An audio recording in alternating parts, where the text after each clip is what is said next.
We are created to bond with one person of the opposite sex in marriage for a lifetime. And anything that disrupts that, it just simply doesn't work. And let me just talk about jealousy for just a minute, because jealousy is a very important emotion in marriage, and it's a very positive emotion in marriage. It can become destructive if it's unhealthy and extreme, but it's a godlike emotion. And here's what Exodus 34:14 says about God. Stay in Hebrews 13 if you would.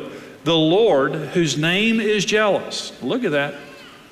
The Lord, whose name is jealous, is a jealous God. A lot of times when we're repeating the names of God, we forget that one of his names is jealous. And the word jealous means intolerant of rivalry.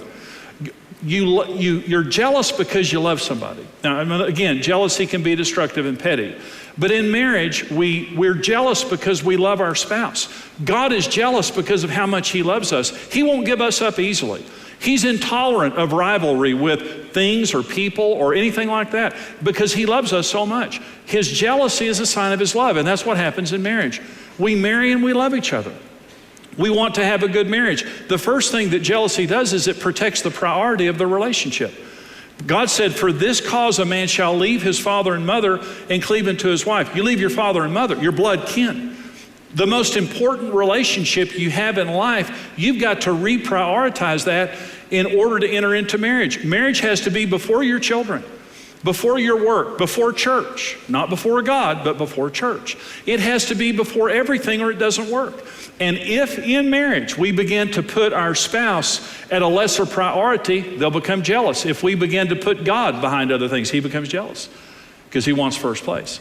Our marriage has to be first place except for our relationship with God, or our spouse is going to get jealous. Another thing that jealousy does is it protects the relational integrity of the relationship. If you see your spouse behaving in an inappropriate manner with someone else of the opposite sex or whatever, you become jealous because you're flirting, you're talking to them in inappropriate ways, you're doing things, you're crossing a line. So jealousy protects the relational appropriateness of the relationship. And again, I want to say it's a very, very important emotion for us, and it ultimately protects the marriage relationship if you listen to it, if you pay attention to it. Adultery defined, or an affair defined, is taking the most sacred expressions of intimacy in marriage and giving them to someone other than your spouse. Now, you can have an affair without having sex. You can have an affair on an emotional level. It's giving what belongs only to my spouse and taking that and giving it to someone else. Adultery is almost always preceded by a loss of priority and relational integrity. And adultery is almost always preceded by the jealousy of a spouse. In other words, the warning light on the dash was going off. There was something happening. There was inappropriate behavior, a loss of priority, a distraction, a detachment that was going on. And then adultery happened. And adultery is an epidemic in our society and also among God's people. It's more than ever before, and I'm saying as a pastor, more than ever before, we see this happening among God's people. And there's a reason for it. And first is because society glamorizes it, Hollywood. And there's a larger support system for it. Because more people are sympathetic toward it, you can find more people who will encourage you to do it and stand by you while you're doing it and things like that. I said to you in a previous message, your friends define your future. Your friends predict your future. And adultery and divorce always runs in groups, almost always runs in groups, because there's a support system for it. So you want friends who encourage you to do the right thing and don't encourage you to do the wrong thing and help you to get help when you need it. The other reason that affairs are becoming so common is because of proximity to the opposite sex. There was a day when many women were at home, men worked, and we were separated largely. Culturally. But today, many men and women are working together, but the internet, you can be cheating by going online and sharing details, intimate details with a person, have inappropriate conversation online and things like that. And so never before have there been more men and women working together physically, but also just we can get online and get together with anybody on earth. And so it's a very, very dangerous world. And adultery is becoming more prevalent, but it's a destroyer. I can't tell you how many homes I've seen destroyed by adultery. I've seen many homes that survived adultery also, and I've seen many couples that came through it and their marriage actually became stronger on the other side. And they would never wish it on anyone because of the tremendous pain that it caused. But God can redeem the circumstances. But it is a very, very dangerous and destructive thing. And let me talk about redemption before I get into the heart of my message here, and just say, redemption, if you've committed adultery or your spouse has committed adultery, redemption always begins with true repentance. It has to begin with true repentance. And true repentance means you don't blame anybody. You don't blame your spouse.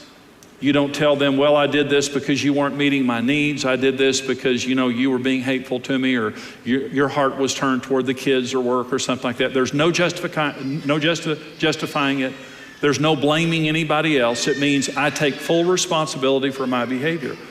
It also means honesty and responsibility. One of the most important things for your spouse to heal is for you to be honest and tell what happened in detail. And not things that are inappropriate, but it's a part of the healing process. And so if you say, well, I'm sorry, I don't want to talk about it, that doesn't work. You need to talk about it. You need to tell your spouse, here's how it developed, here's how it happened, and answer their questions, and to be honest and responsible. The third is forgiveness. Obviously, there has to be forgiveness take place. And let me say this, women are much more prone to forgiving than men. When a woman has been cheated on, she's much more likely to forgive her husband than a husband is to forgive his wife. And it's because a man feels disrespected. It's a blow to his ego. And we're wired different emotionally. But I'll say this, men should be just as forgiving as women in this area, and give grace where there is repentance and there is accountability taking place. The next step is accountability. Let me say this now.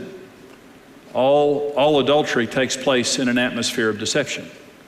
Let me say it in a more crude manner. All adulterers are liars. All adulteresses are liars. Now, I'm not saying you were before or after, but all adultery takes place in an atmosphere of dishonesty. You're lying about where you're going. You're lying about who you're seeing. You're lying about your behavior. And the only way that you can repair that is to become accountable and to tell the truth. And accountability means, because of what I've done, I know I need to open the drapes and let you know where I'm going, who I've talked to, and things like that, which leads to the next one, which is earn trust. You've got to earn the trust back. And you say, well, I made a mistake. I don't want to talk about it. Forgive me, and you can trust me. No, you can't. You proved that you can't be trusted. And so every week, every month, every year that goes by, and you do the right thing, you build that trust back. In fact, you can build that trust back better than it was before. But it is earned. And you can't blame your spouse for wanting you to tote the note while they're deciding, how much they can trust you, because it destroys the trust of the relationship when there is an affair. And the next step of redemption is building strong foundations in your marriage. There's a reason it happened. Affairs don't just happen in a vacuum, they happen for a reason. Thank you for joining us. Experience the life-changing series, The Indestructible Marriage, on CD or DVD. Looking for your next great book? Start reading instantly with Marriage Today's ebooks, now available online. Follow your interests and get social by connecting with Jimmy and Karen and the Ministry of Marriage Today on Twitter. Become a rock-solid partner today and equip yourself with the tools you need for a successful marriage. $14, $28, or $56 per month. Choose the partnership level that's right for you. Become a rock-solid partner today.